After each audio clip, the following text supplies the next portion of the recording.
हाँ, कक्षा 12 में जीव विज्ञान में जो है आज हम लोग पढ़ेंगे पुष्पी पौधों में लैंगिक जनन।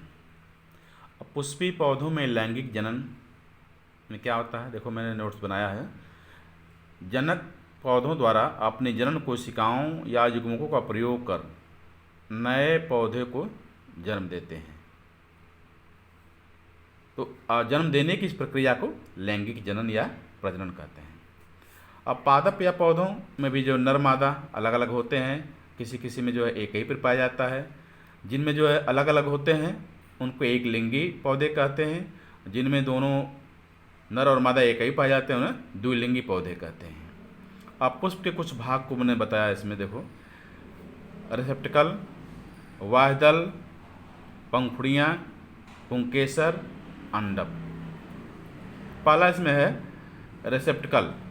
यह पुष्प के तने या डंठल के ऊपर पाया जाने वाला पुष्प का आधार भाग होता है, जिसमें पुष्प के सभी भाग इससे जुड़े होते हैं।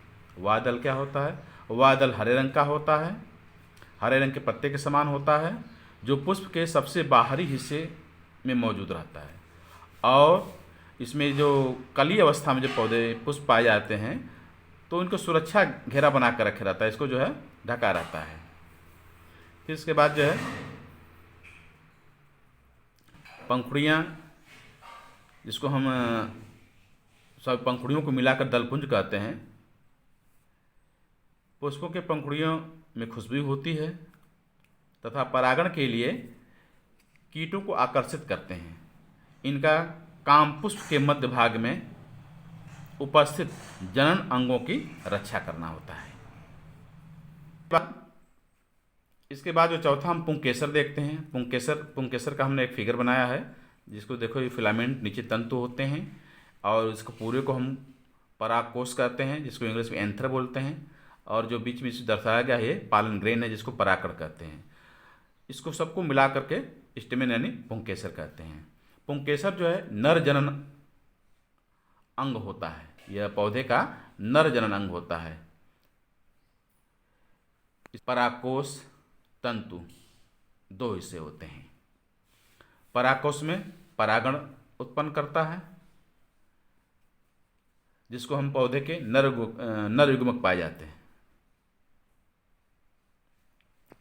अंडप देखो हमने एक फिगर के रूप में यहाँ पर दिया है। अंडप में इसका ऊपर भाग जो स्टिग्मा बोलते हैं, इसको स्टाइल यानी वर्तिका, और ये ओवरी अंडाशय, सबको मिलाकर कार्पेल बोलते हैं, अंडप बोलते हैं इसको।